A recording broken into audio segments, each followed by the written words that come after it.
بسم اللہ الرحمن الرحیم۔ روزہ اسلام کے 5 ارکان میں سے ایک ہے۔ سال کے 12 مہینوں میں ایک مہینہ رمضان المبارک کا ہے۔ رمضان المبارک خیر و برکت، رحمت، عظمت اور فضیلت والا مہینہ ہے۔ ماہ رمضان میں اللہ تعالی اہل ایمان کو اپنی رضا، محبت و عطا، اپنی ضمانت و الفت اور اپنے انوارات سے نوازتے ہیں۔ اس مہینہ میں ہر نیک عمل کا اجر و ثواب کئی گنا بڑھا دیا جاتا ہے۔ اس ماہ میں جب ایمان اور احتساب کی شرط کے ساتھ روزہ رکھا جاتا ہے تو اس کی برکت سے پچھلی زندگی کے تمام صغیرہ گناہ معاف ہو جاتے ہیں۔ اس ماہ میں ایک نیکی فرض کے برابر اور فرض 70 فرائض کے برابر ہو جاتا ہے۔ اس ماہ کی ایک رات جسے شب قدر کہا جاتا ہے وہ 1000 مہینوں سے افضل قرار دی گئی ہے۔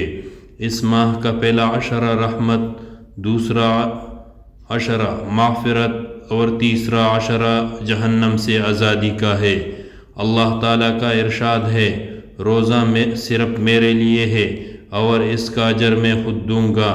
روزہ دار کو 2 خوشیاں ملتی ہے، ایک افطار کے وقت کہ اس کا روزہ مکمل ہوا اور دعا قبول ہوئی، اور دوسری خوشی جب اللہ تعالیٰ سے ملاقات ہوگی۔ حضرت ابو ہریرہ رضی اللہ تعالیٰ عنہ سے مروی ہے کہ حضور صلی اللہ علیہ وسلم نے فرمایا، تمہارے پاس ماہ رمضان آیا، یہ مبارک مہینہ ہے، اللہ تعالیٰ نے تم پر اس کے روزے فرض کیے ہیں۔ اس میں آسمانوں کے دروازے کھول لیے جاتے ہیں اور جہنم کے دروازے بند کر دیے جاتے ہیں۔ اور رمضان المبارک میں 4 کاموں کی کثرت۔ حضرت سلمان فارسی رضی اللہ تعالیٰ عنہ فرماتے ہیں کہ رسول اللہ صلی اللہ علیہ وسلم نے رمضان المبارک میں 4 کام کرنے کی بطور خاص ترغیب دی ہے کہ اس مہینہ میں 4 چیزوں کی کثرت کیا کرو، جن میں سے 2 چیزیں اللہ کی رضا کے لیے ہیں اور 2 چیزیں ایسی ہیں جن سے تمہیں چارہ کار نہیں۔ پہلی 2 چیزیں جن سے تم اپنے رب کو راضی کرو وہ کلمہ طیبہ اور دوسرا استغفار کی کثرت ہے، اور دوسری 2 چیزیں یہ ہیں کہ جنت کی طلب کرو اور جہنم کی آگ سے پناہ مانگو۔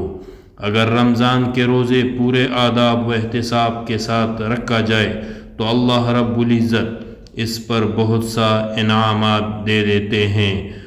رمضان اللہ کے قرب اور اس کی موجودگی کو جاننے کا سب سے سنہری موقع میسر آ جاتا ہے، مگر مواقع انہی لوگوں کو ملتا ہے جو کہ رمضان میں اپنے ذہن کو صرف دوسرے کاموں سے ہٹا کر صرف اللہ کی طرف کر لیتا ہے اور صرف اللہ سے اپنا دل لگا لیتا ہے۔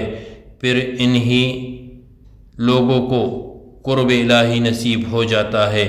اللہ تعالیٰ کا فرمان ہے کہ روزہ میرے لیے ہے اور میں ہی اس کا جزا دوں گا۔ رمضان میں ایک نفل کا ثواب فرض کے برابر اور ایک فرض کا ثواب عام دنوں کے اعتبار سے 70 فرائض کے برابر ہو جاتا ہے۔ اللہ رب العزت ہمیں رمضان المبارک میں تمام عبادات اور اس کے تمام انعامات، برکات اور فضائل حاصل کرنے کی توفیق عطا فرمائے، آمین۔